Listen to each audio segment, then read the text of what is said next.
The business, motherfucker. The Daily Read. Your source for news, politics, sports, and all things trending. Here's your host, Marcus Gentry. Welcome to the Daily Read, and I am your host, Marcus Gentry. Today's show is going to be on adult ADHD and impulsive disorders, and how some of us as adults, as well as kids, can be impulsive in the things that we do and our actions. And I want to give you a full disclosure. I'm not a psychiatrist or anything like that, but I can do research. I do my own research on most of the subjects we talk about on the show. Before we get started into that, I want to get to the Masonic journals.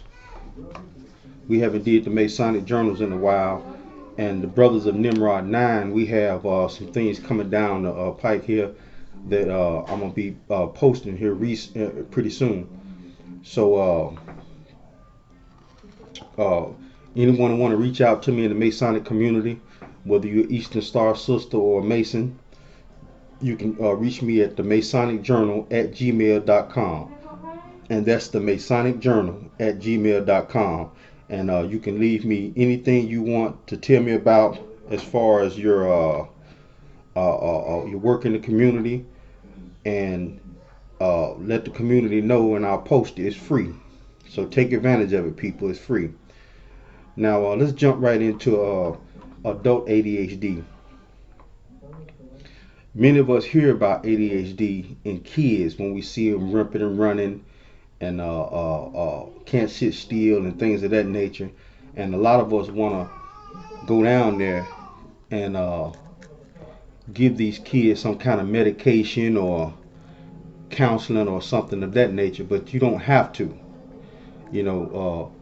Before ADHD medicine and counseling was even thought of, kids ripped and run. But we went outside, we played. We shot marbles, we played with our bikes, we shot basketball, and it burned that extra energy off of us.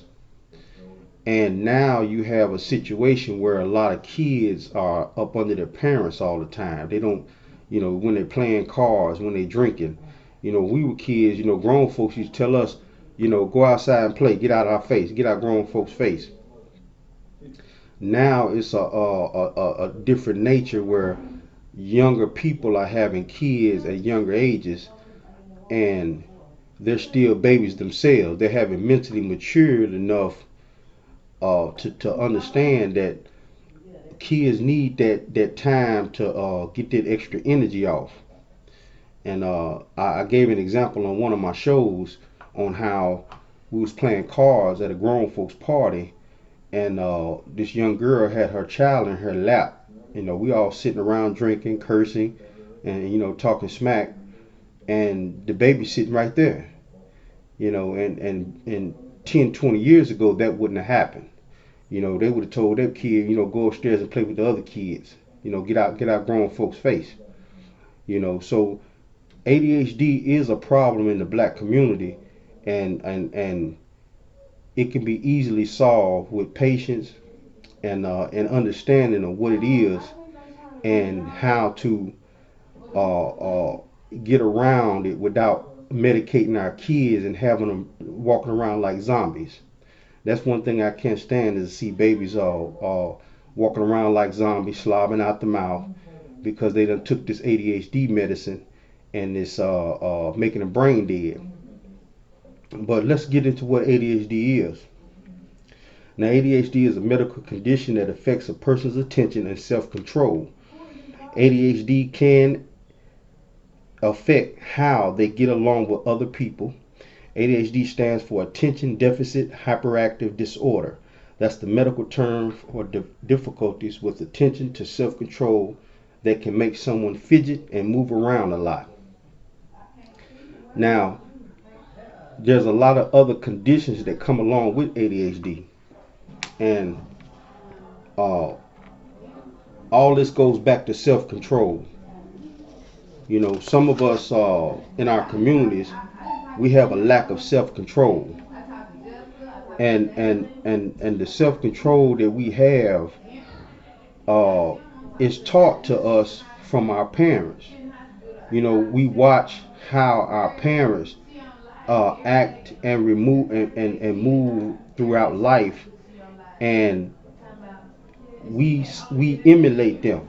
So if our kids see us acting like kids, it makes them act even worse, because kids emulate how the parents act.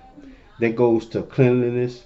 My father used to tell me when he would sit on the couch, I'd go in the bathroom and use the bathroom. I'd come out the bathroom and he'd say, "Hey man, you wash your hands?" I say, "No sir, go back in there and wash your hands." And now that I'm older, it's automatic. I go in the bathroom, use the bathroom, I instantly go straight to the sink, even as a grown man, because those lessons stuck with me. And that's what it takes. It takes repetition. It takes staying on them. It's a personal responsibility thing. And some of us that's in the know have a personal responsibility to each one, and each one teach one. We have to teach the next generation coming along uh, under us how to maneuver in life to keep us out of the penal system, keep us out of jail, keep us out of prison, keep us off probation. And it goes to worth ethics. Now, personal responsibility or individual responsibility is the idea that human beings choose, instigate, or otherwise cause their own actions. Okay? And corollary idea is that because we cause our actions, we can be held morally accountable and legally liable. Now let's break that down, people. Okay, let's break that down. Okay, your personal responsibility in life is to your bills and your kids. Okay, that's your personal responsibility, and to keep yourself from harming other people. Those are personal responsibilities. Now, the reason why this correlates to what I'm talking about today is because there are people out here in the minority community that have ADHD as a kids and as adults. But there are people out here who are just bad actors. Okay, they're bad actors. They have a personal responsibility that they trying to avoid, so they'll throw it on ADHD to make it look like it's not their responsibility to act properly. And that's not the case. Everybody has a personal responsibility to act accordingly. And like I say, some people do have that mental disorder of ADHD, but that's not always the case. Some people are just bad actors who want to throw a medical term in there to avoid the penalty for doing something disgusting or doing something they're not supposed to be doing. And so the first segment of this show, we basically introducing ADHD, and I'm gonna walk you through the steps of how to recognize it. And it's also called impulse control disorder. How to recognize it and how to notice the signs and how to deal with it. Because you don't, like I said, you don't have to have medication, and you don't have to have, counseling to treat this.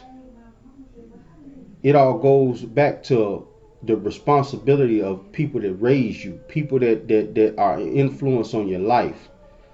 It's up to the responsibility of people like that, the grandmas and mothers who are in your life, to help teach you how to avoid those pit traps, those traps that'll get you incarcerated, and avoiding self responsibility. Now, impulse control, the lack of, is a serious problem, and that goes along with ADHD, because like I said, some people that have it they have a lack of the impulse control. They just do things without even thinking 2 steps ahead how this is going to affect my family, how this is going to affect the people around me, and the things that I do. You know, if I know I can't afford, I got a good running car, I can't afford another car, but I go and buy it anyway because I just want it. That's an impulse. So now you in debt. Now your kids can't eat properly because you ran off of an impulse. And what that does is that teaches your kids, my pops did it. He ran off impulse. I'ma do it. And then you got people out here who would tell you something like you only live once. Enjoy it. See these concepts that people throw at you will hurt you because it's making you avoid the responsibility. When people tell you something like you only live once, man, live to the fullest. But what they're not telling you is they might be rich. So you got a man who has $1 million. He can afford to go out here and live with the Joneses. And he telling you only live once. He flying down the Bahamas. You can't afford to go down to the Bahamas. So now you follow his instructions, going off an impulse, and that's a part of this ADHD. You got to take a step back and say, what I need to take care of first. Now, impulse control disorder, ICD, is a class psychiatric disorder characterized by impulsivity, failure to resist a temptation, an urge, an impulse, or the inability to speak on a thought. And you see it all the time. Everywhere you turn, you see it. We live in one of those reality show societies now, where everything's a reality show. Every time you turn on the TV or go to somebody's house, they got Real Housewives on. Them people are not normal. Those are not normal people. That's a small percentage of the people who live like that. So they putting all their business out on TV, acting like they're normal when they riding around in Bentleys. A person riding around in a Bentley is not normal. So you got 15 million young black women watching other black women who are a small percentage of 1% riding around in Bentleys, sipping champagne at a damn champagne gallery where they serve champagne and cheese. And now you ain't got a pot to piss in or when to throw it out of. You think you can do the same thing. This is not normal. This is not normal reaction. This is not normal behavior. And many of us got to understand that.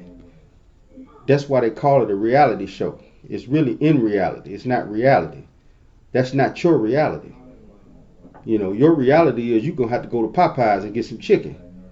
You can't go down here to this fancy $1,000 plate restaurant. You can't do that. And some people don't want to face that. They don't want to face those facts. Now, ADHD is real. I'm not saying it's not.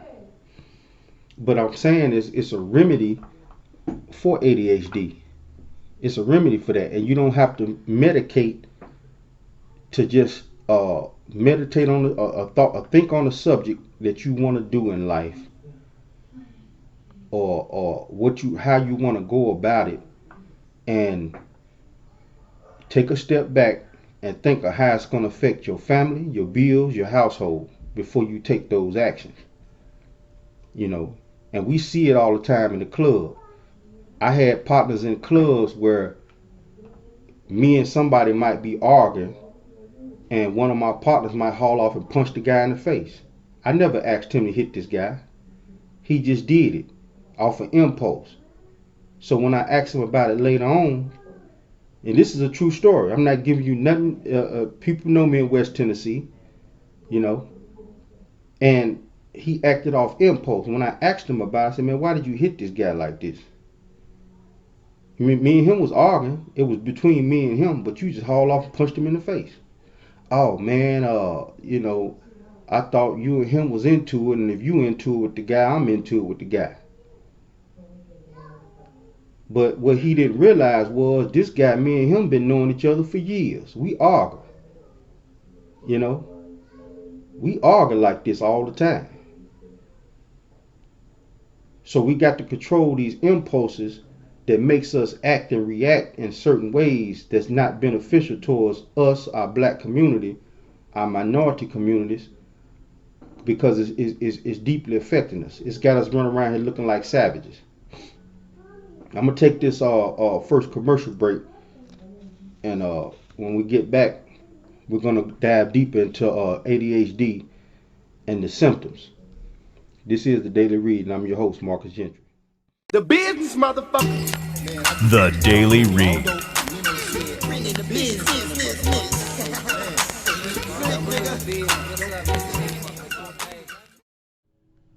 Hi, I'm your host, Marcus Gentry from the Daily Read.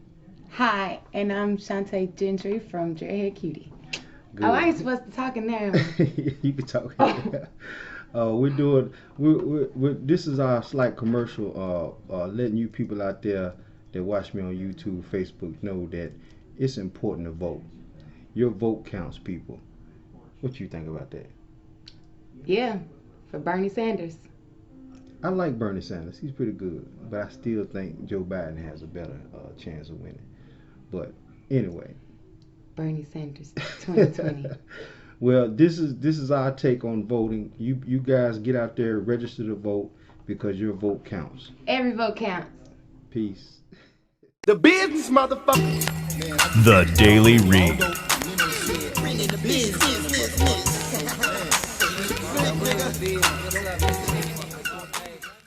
All right, good people. We're back with the Daily Read. I'm gonna go over a recap of the first segment for those who just joined in the show, whether you're on YouTube or podcast. On the first segment of the show, we talked about ADHD and self-responsibility, and the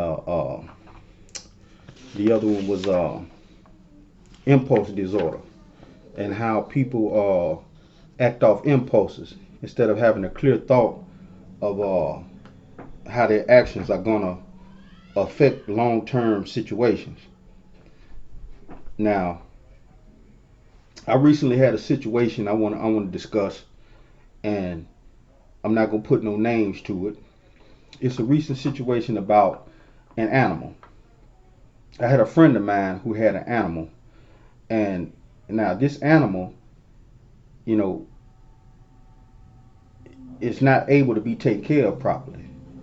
Okay, and we tried to accommodate this person as much as we could, but we seeing that this animal can't be taken care of, but this person wants this animal bad. And again, like I say, this goes back to self-responsibility and impulse disorders. The impulse was they wanted this animal. Now, the person can't take care of the animal. So that person didn't have a clear thought of moving ahead. How is this going to be possible? When this person is trying to get themselves together, how is this going to be possible moving forward to take care of this animal? And it involves a horse. My good friend that I work with at the plant I work at, he owns horses, and his wife wanted one more horse. She had to have one more horse. She saw a beautiful horse, and he coming to work complaining about this horse, how he can't afford one more horse. And what he didn't realize was all you had to do was help her tamp down her impulses by telling her, explaining to her, hey, we can't afford one more horse. We got two of them already. So now he already done bought a Camaro. He showed us pictures of the Camaro at work. And now his wife wants this horse. They can't afford the horse. So the impulses that's going to put them deeper in the hole with this horse, because horses are animals that take a lot to feed. And he works at 2 or 3 in the morning with me. So you got to get up at least 1 o'clock. If you're going to come to work at 2 in the morning, you got to get up at 1 o'clock and put hay out for these animals, which is expensive. And a lot of my listeners who live in Chicago and New York and California, you know, that live in the inner cities, y'all might not understand. You know, I live around the Nashville, Murfreesboro area. So this is the country. This is the country to some of you guys. But some of you can think and sit back and relate, because a lot of my listeners are very smart. You can relate to what I'm saying because you have an understanding that I can understand what he's talking about. Some people don't have that that control to and that's basically what I'm saying about the impulses and the control you have to think ahead of how is this going to be possible. Let's look at some of the symptoms of impulse control disorders. You know, ADHD is all of this is included up under that umbrella. People start fires for no apparent reason at all. Sudden explosion of anger or violence. Like I was telling you about my friend who hauled off and hit a guy at a club because me and him was arguing. Hair pulling. You know, you see people just sitting around pulling on their ear or pulling on their hair. Participating in risky sexual behaviors. Stealing. You know, I met a woman that my cousin dated, and we was at a Chinese restaurant, and her impulse was, as soon as the man at the Chinese restaurant turned his back to go fix our food, it was a can sitting in front that had charity for a little girl who had cancer, and it was stuffed full of dollar bills. She took some of the dollar bills out the thing when the man wasn't looking, you know, and everybody looking at her like, why did you do that? You know, why did you steal? You didn't get number $5 or $6 because you didn't have time to get a whole lot of money. And you know, you risk going to jail and stealing, morally stealing from somebody who might need that money. You know, compulsive lying. You know, just constantly you know, our president, he has this compulsive order where he lies constantly. You know, over 15,000 lies that said a man has told since he's been in office. Poor social skills. You know, everywhere you go, people don't like you. You know, it's always something you blaming on somebody else. This person don't like me because of this. This person don't like me because of that. But after a while, people starting to look at you. If everywhere you go, don't nobody like you, it's time to start pointing the finger at you. Maybe you need to change. You know, now 1 or 2 people don't like you, I understand that. But if you go to one state or you go to one club and everybody don't like you, then you turn around and go visit somebody else somewhere and they don't like you, and then you come back and go somewhere else, they don't like you, it's a problem. And the problem is not them. You know, when you get to the point where you telling everybody don't like you, I cut my eye at you. Because that means you got something going on that's not morally correct. So that comes with poor social skills. You know, you can't communicate with people. You know, you might be too sloppy, too brash. It might be something going on with you that you need to figure out. Isolating oneself from family and friends. You know, and this one is a real key point of a symptom that a lot of our youth in the minority community are going through. Like I said on the first segment, we used to go outside and play. You know, and my grandmother had a famous saying that, you know, don't worry about Marcus. When he get hungry, he'll come home. That's what she used to tell my mother. We had social skills to the point where we was out and we wasn't in grown folks' face. We was riding our bikes, shooting marbles, you know, outside playing, exploring ditches, all kinds of stuff. We was moving around. We was being kids. And now you have these isolated kids sitting at home in front of an Xbox all day. They don't have no social skills. I play my Xbox. But even though I play my Xbox, I got good social skills. I get out in the community. I meet people. I do charity work. I can afford to come home and sit down and play my video game. A lot of these people don't do nothing but that. They have poor social skills. And this goes to isolationism. So those are some of the symptoms of people with a problem, an isolated problem, a social disorder problem, ADHD. Those are some of the symptoms that you need to look out for. And it's all around you. We done got so immune to it to the point where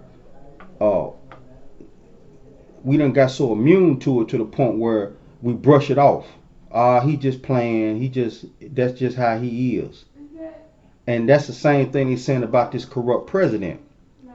You got a lot of Republicans running around saying, that's just how he talk. That's just how he is. The whole time, this guy has a problem. He has a mental problem. I'm going to give you an example of impulse control disorder. Now, impulse control disorder include addictions to alcohol or drugs, eating disorders, compulsive gambling, paraphilias, sexual fantasies, behaviors involving non-human objects, suffering, humiliation of children, compulsive hair pulling, stealing, fire setting, exterminating explosive attacks of rage. Again, all of this goes along with the symptoms. If you see people that show these symptoms, more than likely they're dangerous.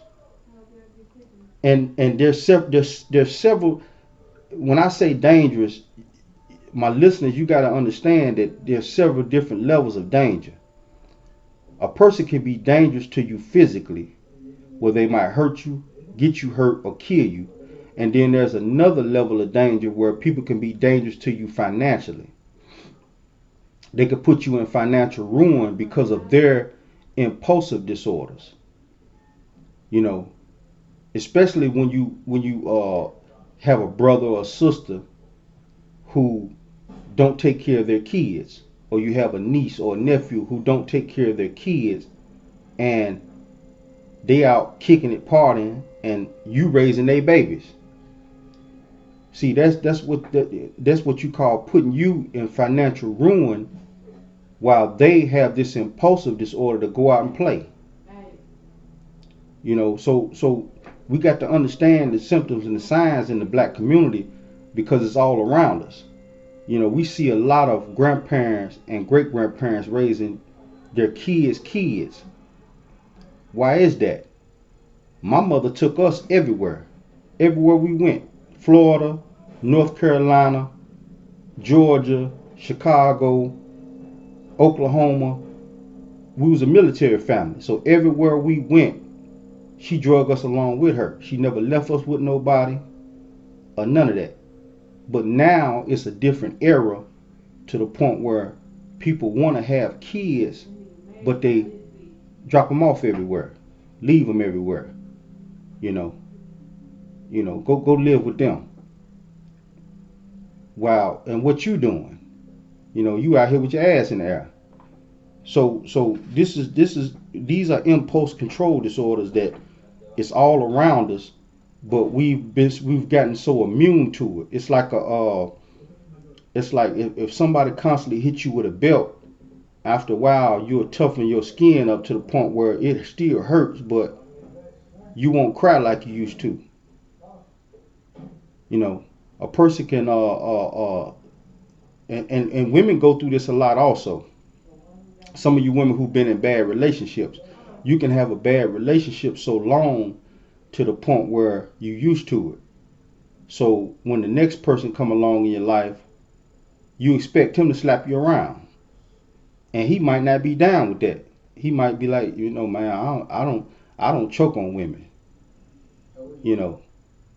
And then now she has a problem with him because she done got used to uncharacteristic behavior of the last person. You see how that works? It all goes in a cycle. See how I've just connected it back together? It all goes back to a cycle. A person can be in a relationship with an impulsive person so long that it becomes normal. So when they do get with someone that's normal, it's like it ain't real. You questioning everything they do because you done normalized in your mind bad behavior. You done normalized in your mind uh, things that you used to having going on. Like I dated a woman one time that have a dog sleep in her bed. To me, that's disgusting. And then the dog used to lick all in her face. That's disgusting. And I had to tell her, man, I wasn't raised like that. Dogs stayed outside. You don't have dogs all in your house. It's filthy. They shed skin, they shit everywhere. That's nasty. So now it's a problem because she done normalized in her mind this dog sleeping in his bed with me. That's not normal. You don't sleep with animals. She done normalized it. So when she get with someone who's normal, who don't have animals sleeping all in their bed, it's offensive to her because she's normalized something in her mind that's it's right to her. Let's go further into this. These are some of the things that can cause impulsive behaviors, like lack of sleep. Lack of sleep can cause stress and frustration. When kids are struggling with something in school or in everyday life, they may act out. And it goes with adults too. Lack of sleep, stress, a lot of things like that can cause you to have impulsive behaviors because you want to make up for the lack of what you lacking. You want to make up for by overreacting on the other end. Think about that for a second. Now, you can't have something because I'm gonna break it down to you for my people like for me to break it down for you, my listeners out here. You done watched Real Housewives all week, and you saw this beautiful Bentley that one of the girls on the show driving. You can't get that. So now you have an impulse to go out here and get a car that you can't afford when you already got a car. You got a car already. It's regular as hell. It's a Honda, but it gets you to work. So now the lack of, like I said, the lack of sleep, the lack of having things, the lack of things around you that you want can cause you to overreact on the other end. Think about that. So now you can't have something that you want. So what you do is you overreact on something that you probably can get, but you don't need. It's simple. 2 plus 2 is 4. You want something that you can't have, so you overreact on something that you probably can get that you really don't need in the first place, or you can't afford.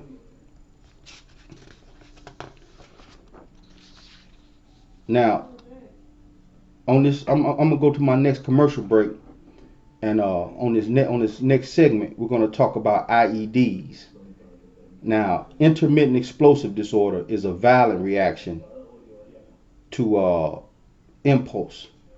Like some people will have an impulse disorder to the where they will overreact and do something they're not supposed to do, or don't do something that's not needed.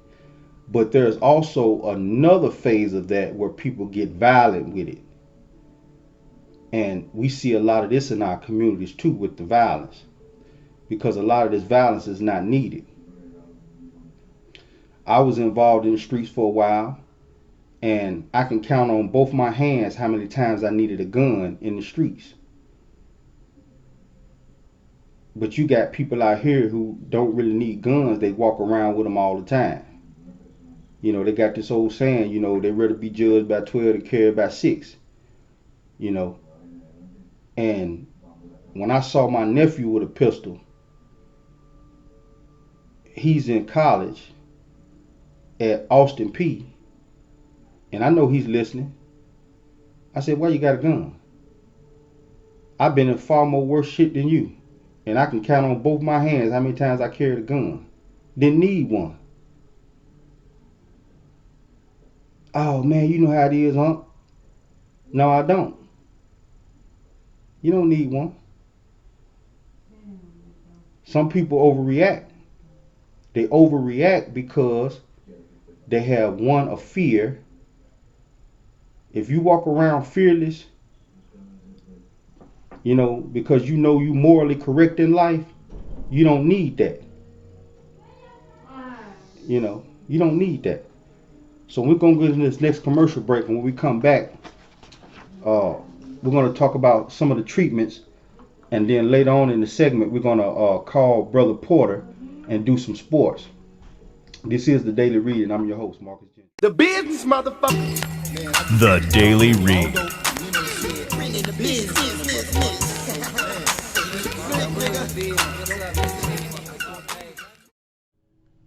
Hi, I'm your host, Marcus Gentry from The Daily Read.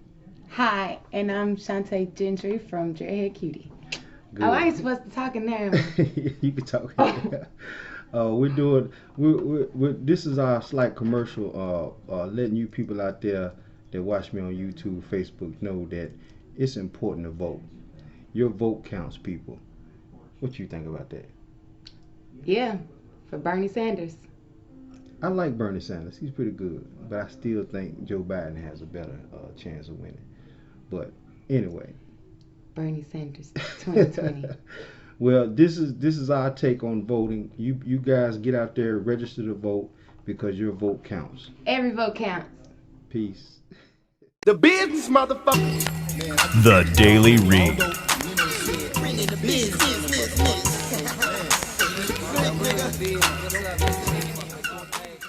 All right, people, and we back with the Daily Read. And I'm gonna do a quick recap. This is our last segment of the show, and the show is on ADHD in adults. And a lot of us we relate the term ADHD with kids because that's what we automatically think of when we say ADHD, but we don't realize that those kids become adults. And if they're not treated, if the ADHD is not treated, those impulses that people have to do things as kids, if the parents don't straighten it out, they become adults with ADHD, and it becomes violent sometimes. Sometimes they wind up in prison, and it's becoming a problem. And we got to address this. Like I always tell you on my show, I try to bring to you things in the community that's going to help us out as far as moving us forward in the future, because we need this. We need to have this understanding that, if we can't keep waiting on Congress or waiting on somebody else to do it, because it's not somebody else's problem. It's not Big Mama and them problem no more, because Big Mama and them so old they can't even raise kids. It's up to us now. We in that age group to where it's time for us to start stepping up and taking self-responsibility for what's going on in our own communities. Now, I was talking about IEDs.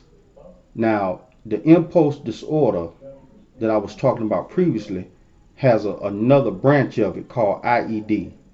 Now, this impulse control disorder is characterized by a sudden episode of unwarranted anger. The disorder is typified by hostility, impulsivity, and recurrent aggressive behavior. People with IED essentially explode into rage despite lack of apparent provocation or reason. Like I told you previously about my partner who had no reason to even get involved in me and this guy's argument. But he did it anyway. It was just an impulse. Now, a significant 48 to 85% of kids with ADHD develop oppositional defiant disorder, averaging about 65% across studies. Now, emotional outbursts and physical aggressions are not easily controlled when a child has ODD, and this behavior can cause a lot of stress in families. Now, I'm going to break that down for you. We see, started in the 80s, the late 80s, around the time Ronald Reagan was president, there was a big thing about teachers whipping kids in school, paddlings. They call them paddlings. Now, you had parents, like I said, the parents are getting younger and younger these days, but you had parents literally going up to the school and trying to fight teachers or school bus drivers because their kids were acting up. And instead of straightening out their kids when they got them home, like what used to happen to us, they want to fight teachers because the teachers wasn't allowing their kids to act out. This is a problem. Now, the reason why this is a problem, because like I said, there's a difference. When we got in trouble in school and it got reported to our house, our parents didn't go to the school and cuss nobody out. They beat our ass. Understand what I'm saying? Now you have kids that would literally come home and tell their parents they got in trouble in school, and the racist card get thrown up. They'll go up there and cuss out the teacher, talk shit to all the principal, everybody in the staff, because their kids' behavior is not acceptable. Understand what I'm saying? Their kids' behavior is not acceptable. And the reason why their kids' behavior is not acceptable because they're getting their behavior from their parents. Just by the act of their parents coming up to that school, doing what they're doing, that's the reason why their kids are misbehaving. It all goes in the line. I raised 2 girls. And when they get into a fight in school, first thing I say is, could it have been avoided? You know, could it have been avoided? And I know my daughter's listening. I'm going to tell a story about what happened with my daughter. She got into a fight at school. And she got suspended. I put on punishment when she got home. Everybody in our community that knows my family said I was wrong. But what I had to tell them was, I found out the reason why my daughter got into a fight. And I'm finna explain it to you. She's in the bleachers talking about another girl. Because the girl that she saw kissing another girl's boyfriend, she went back and told it. It wasn't her business. I asked her, was that your friend? She said, no. I said, why did you get involved in that? So the girl came back and confronted my daughter, and they got the jacking in school. They got the fighting in school. So now you suspended because you went and told something and gossip about somebody that didn't have nothing to do with you. I didn't go up to that school and raise hell. I didn't cuss nobody out for suspending my daughter. She was in the wrong. She had no business telling somebody else's business. That wasn't her place. She had no dog in that fight. And the whole time, the girl that was kissing the girl's boyfriend, she never got it suspended because she never got to fight. So we got to start having an understanding of what's going on around us when it comes to our kids and what's going on in these communities. We got to get an understanding. Now, there are tips of taming impulsivity and ADHD without having to medicate your kids or yourself. Because like I said, that medication turns you into a zombie. I have a cousin who's on ADHD medicine, and when he doesn't take that medicine,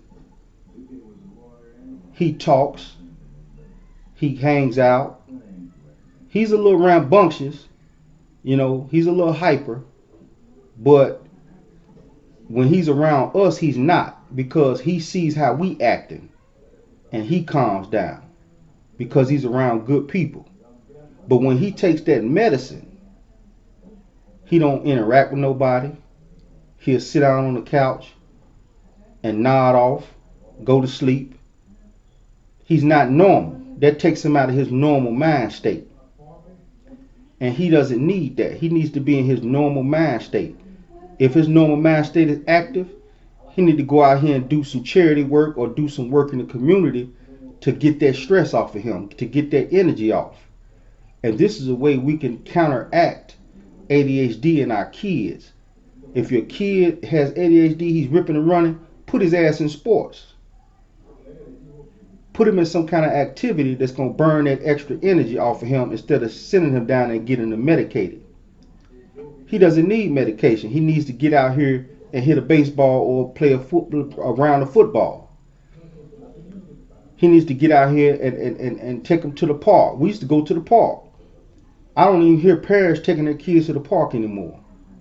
When our parents got tired of seeing us ripping and running around the house, they'd say, all right, everybody get in the station wagon.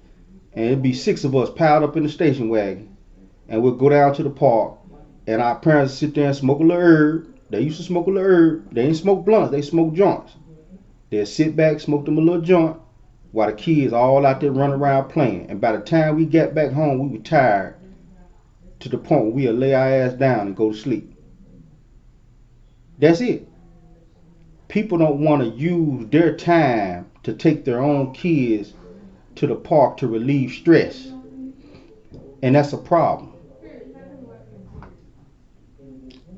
Another tip for taming impulsivity.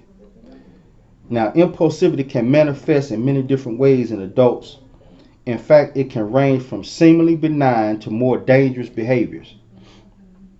For instance, individuals might interrupt conversations or say things they regret. They might hop from one distraction to 3 others. I'm going to break that down for you. Distractions, we all see it. You might see a guy one day, he's crushing cans and doing this, trying to make a few dollars. The next day you might see him drunk somewhere. These are all distractions. Instead of him going out here finding him a job, he's out here distracted by all this other stuff that's going on around him. Those are distractions. That's not based in reality.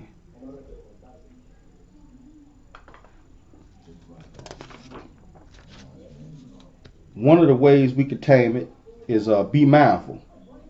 Be mindful of our environment. Be mindful around things around us. A third thing we can do to tame impulsive actions is to challenge negative thoughts and take action on it. If you know you're having a negative thought, do something that's going to put positive thoughts in your mind. Do some things that's going to put positive. If you paint, be a painter. You having negative thoughts, pull out some paper and start drawing. Do things that's going to take those negative thoughts out your mind. Number 4, make it harder to act impulsively. I'm going to give you an example of that. Now, if you have an impulsive nature where you always constantly want to go, spend money, do this, do that, and you can't afford it, leave your credit card at home. Go somewhere without all the money that you got. You got $100 in the bank and you can't afford to spend it. Take $5 or $10 with you. Leave the rest of it at home. That way when you're out somewhere, you can't spend that money because you don't have it. If you know you have an impulsive nature, put that extra what you need aside. And I used to have an impulsive nature. I love rims. I love cars. I used to buy rims. I put stereo system in my cars. I used to run around bumping all kinds of music.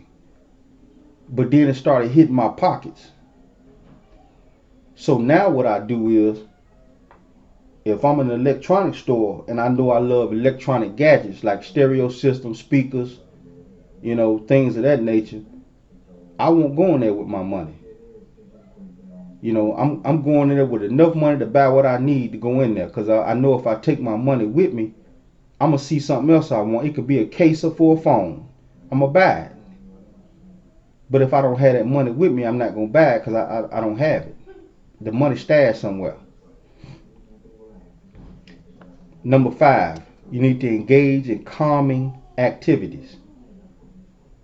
Engage in calming activities. Yoga, exercise, take walks. You don't have to spend money when you go out. You can just, you and your homegirl or your homeboy, y'all can just go for a walk down the block. Do some speed walking.